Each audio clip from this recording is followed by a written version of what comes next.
find the electric field.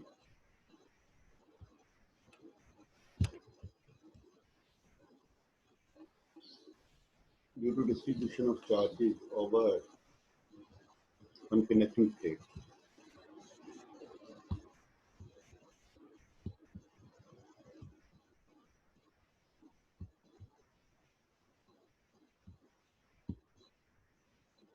Conducting plate means,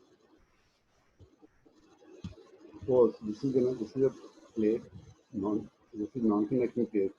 But if this plate is conducting, then where you apply some charge on this surface, it may distribute over whole surface. It may distribute on the other side of the surface because it can conduct through the surface within the body. It can conduct to the on the one side of the plate to the other side. So this is the difference between conducting and non-conducting plate. So this when we apply it on the concept on the capacitor, so reason why the charge remains in on the inner side of the plate, not why not in case of capacitor, why not is it is on the other side, outer sides of the plate. And in most of the time, if you have observed closely, in symbolically, schematically, figure, charge is always shown on the inner side of the capacitor. So reason is that it will be clear in this topic. Suppose there are two plates. One is positively charged, another is negatively charged. Both have equal charge density, and they are placed away from each other so that they have no influence on each other. The direction of electric field will be away from these surfaces out in outward direction. And due to negative charging, it is inward, and due to positive charging, it is outward direction.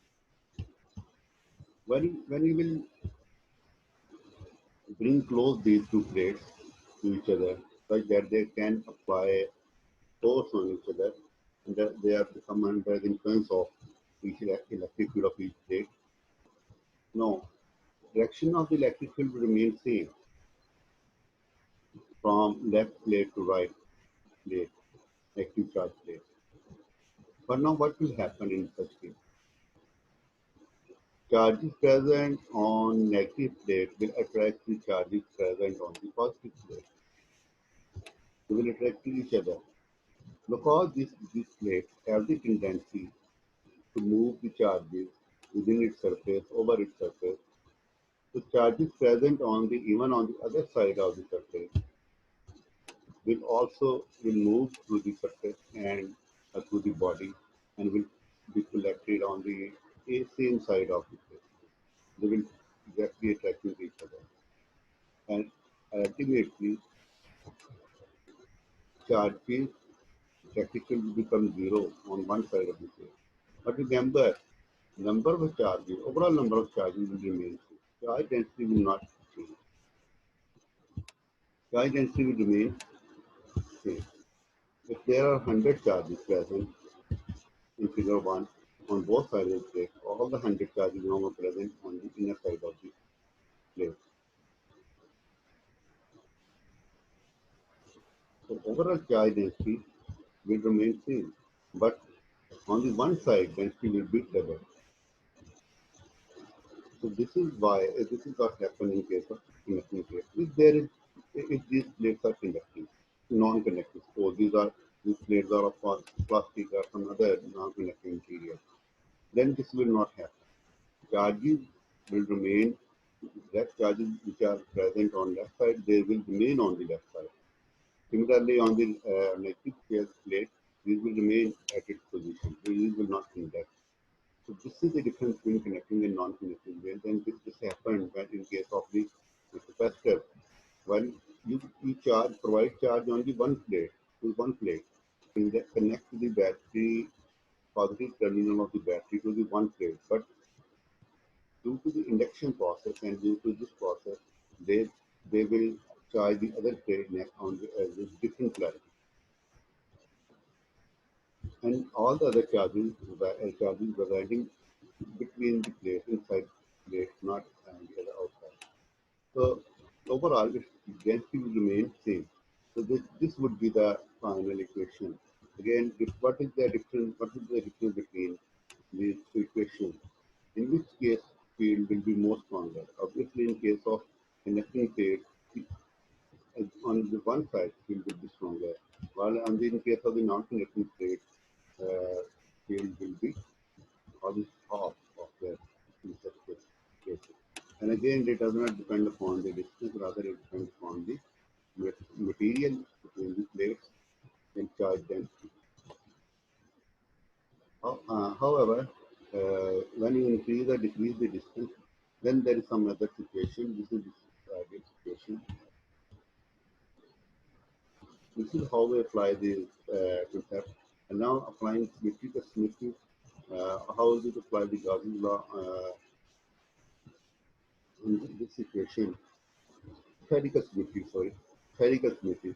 Spherical symmetry means we are now considering sphere surrounding some charges.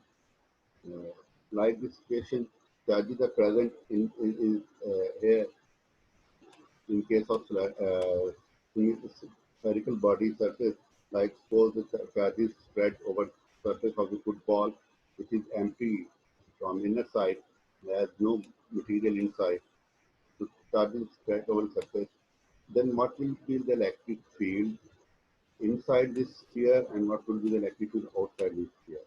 For this consideration, both situation, considering the when r is smaller or greater than r, the greater r is the radius of the sphere of charge sphere, and smaller r is the surface radius of the Gaussian surface, imaginary surface.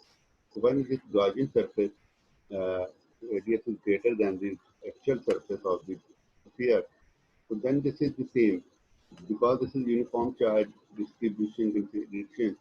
So it will just like behave like a point like charge, then we will have the same equation like Coulomb's law. Due to Coulomb's law, what will happen if the charge is distributed like this one, like in this situation, we are measuring the inside of the body because when we apply the Gaussian law on any place, it will not carrying any charge. Charges that will be out of the surface. So S1 surface or this S1 surface, there will be electric field, zero electric field because this surface is carrying no electric field. And the same, if the charges are distributed like this one over some surface. So then what will be the electric field at some point exactly at the boundary or out of the surface, and what will be the electric field at any other point between inside this charge distribution? Because when we consider the surface which is carrying all the charges over the surface, so in such case, uh, it will be equal to the charge density and radius of the sphere. And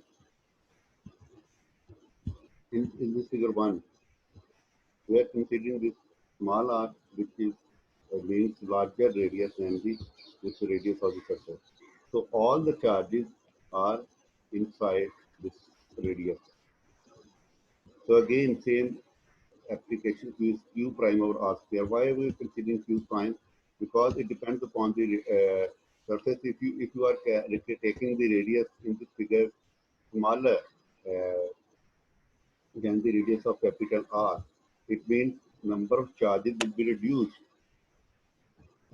when you apply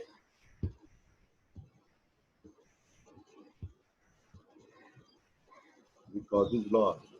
Radius will decrease means charges, the number of charges decrease, and it depends directly depend upon the radius. So hence we will find this relation uh,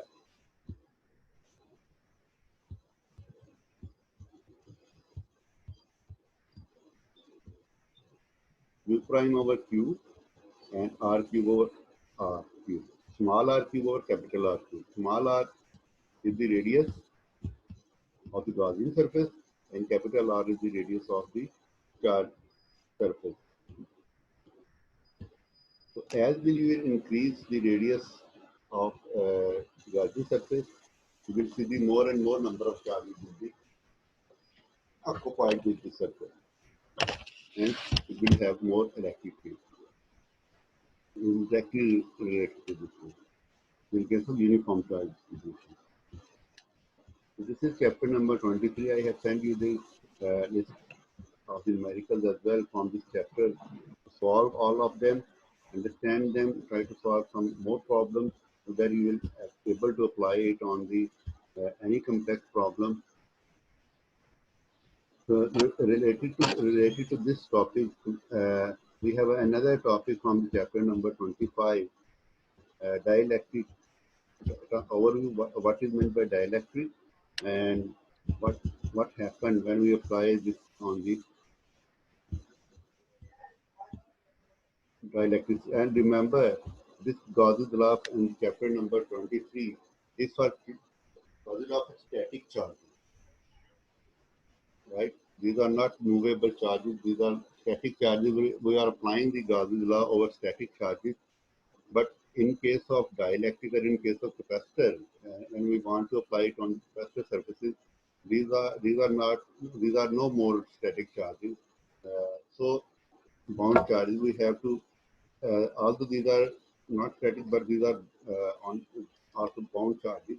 We have to reconsider the definition of the Gauss law. First of all, what are dielectrics? So dielectric material basically has polar dielectrics, which are naturally without any external influence, have some orientation, some polarization. Like naturally some materials already polarized, like about molecules of the water, some already partially polarized due to hydrogen bonding, strong hydrogen bonding. Oxygen and hydrogen already have some partial polarization. So similarly, the materials without any external already have some polarization. What happen when when they put into some external electric field? They orient or they change orientation according to external electric field and try to adjust them according to external electric field. And this is the these are the polar dielectrics. In some cases, non-polar dielectrics are exist, but these can be polarized when we apply external electric field within the breakdown limit. Not breakdown limit means in which they not separated part in such a way they can behave isolated. Rather, the main uh, molecules they're not broken apart and they're disturbed from their main position and their not neutral position. They still remain neutral, but they have tendency their positive and negative charges are separated apart slightly. So non-polar dielectrics, in which they are have no polarization for the external electric field, but when some external electric field is applied, so they have some polarization. These are basic main two types of the dielectric materials which we are using in capacitors or in industry in other different applications. So when we place these dielectric materials in a capacitor plate, then how we can find the charge density and electric field due to these charges. This is general equation of the Gauss's law, and due to E dot means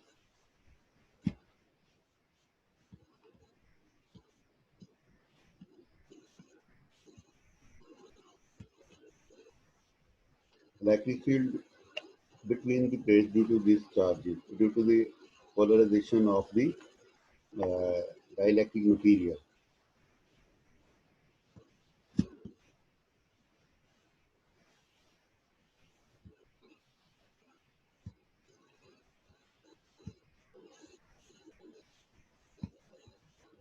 Suppose you are have this capacitor capacitor, positive negative plates, and you are considering the Gaussian surface over only one plate of positively charged. Definitely, because capacitor plates are conducting plates and dielectric plates or non-conducting or plastic, its charge density will be very much less than the capacitor plate. So when capacitor plates, the plastic plates or any other insulating material placed in between in this vacant area of the capacitor plate, positive or negative charges present on the surface of the dielectric material will be attracted towards the connecting plates of the capacitor, and there will be comparatively very much less number of charges over these non-conducting plates. So these will slightly reduce the electric field due to capacitor plates. If their electric field will not remain the same as in case of the without the dielectric material. So because electric field reduced, so in order to overcome that, what happened, this is not part of the story here. Rather, we will talking about the charge density. And what is meant by charge density? Number of charges present over some certain surface, a certain area. When we apply this concept, now overall number of charges will be like this one, Q minus Q prime. Q means number of charges before dielectric material place and number of charges after dielectric material place. So electric field, because these are Q prime are the charges when electric field applied. So overall electric field will slightly reduce and dielectric material or any insulating field placed in the plate. If we have taken this factor K, it will just a dividing factor. We will say that how much times electric field will weaken by the some electric material than the original electric field E naught, and so other factors will remain same. So how much it will reduce, this depend upon this factor. Either you have the, if you know K, then we can determine the how much it will reduce and how much charges will be reduced.